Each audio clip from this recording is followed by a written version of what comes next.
मानक में अभी बहुत इंटरेस्टिंग बहस सुन रहा था अभिषेक की और के शर्मा जी की।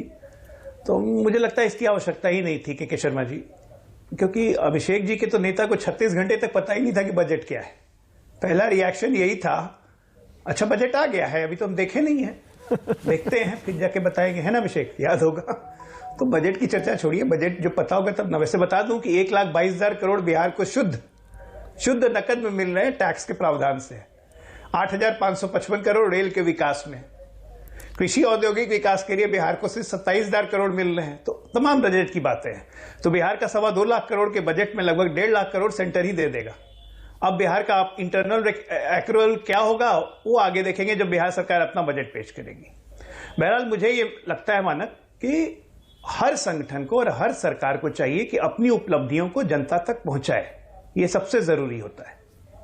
क्या बिहार सरकार अपनी हर उपलब्धियों को, 7 निश्चय को, 7 निश्चय पार्ट 1, 7 निश्चय पार्ट 2, इन सबको जनता तक पहुंचाती है कि नहीं पहुंचाती है? अरविंद केजरीवाल कोई उपलब्धि हो चाहे नहीं हो, उसको पहुंचाते हैं कि नहीं पहुंचाते हैं? पूरे देश में पहुंचाते हैं। पंजाब सरकार पहुंचाती है कि नहीं पहुंचाती है? तो जिसके पास जितने संसाधन होते हैं उसके हिसाब से पहुंचाती है। भारतीय जनता पार्टी राष्ट्रीय पार्टी है। और सही बात बोला के शर्मा जी ने, गैलेक्सी ऑफ लीडर्स हैं, उतर के हर जगह हर राज्य में अपनी उपलब्धि पहुंचाएंगे, जनता मानेगी। आज सबसे बड़ी दुर्भाग्यपूर्ण बात यह है कि इतनी सस्ती राजनीति हो रही है इस देश में कि एक कॉरपोरेट घराना का शेयर 35% नीचे आता है और इस देश का विपक्ष चिल्लाने लगता है कि देश की अर्थव्यवस्था डूब गई।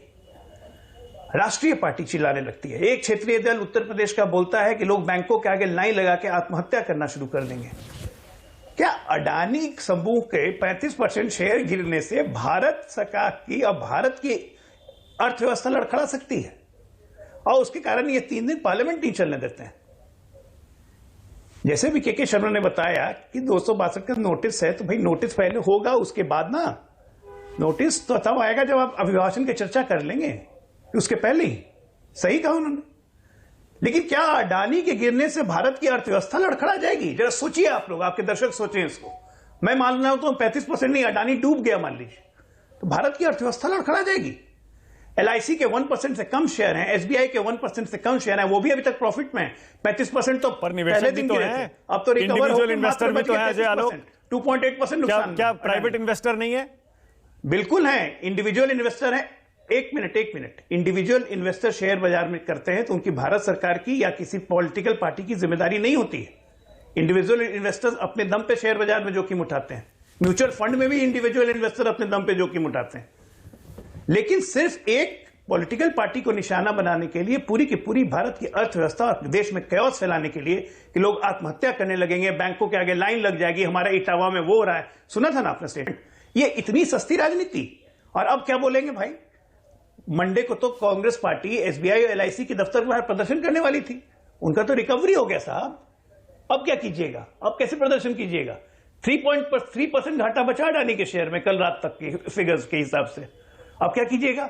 वित्त मंत्री का भी स्टेटमेंट आ गया। 3% हमारी बैंकिंग व्यवस्था, ये कौन सा आंकड़ा ले आए आप? RBI का भी स्टेटमेंट आ गया, SBI का भी स्टेटमेंट आ गया, LIC का भी स्टेटमेंट। आप कहीं के मानेंगे नहीं। आप तो ये आप देख लीजिए 2.8% की रिकवरी हो गई। 2.8% बचे हुए लॉस में। अरे नहीं भाई, 2.8% अडानी इंटरप्राइजेस चेक कर लीजिएगा मान लीजिए। मैं ऐसे नहीं बोलता हूं, आप जानते हैं ऐसा नहीं है। और एक मिनट सुनिए तो सही। ठीक है, 1 मिनट, मैं गलत कह रहा हूं। चलिए मैंने आप ही की बात मान ली। आप LIC के डायरेक्टर की बात मानेंगे? आप SBI के चेयरमैन की बात मानेंगे?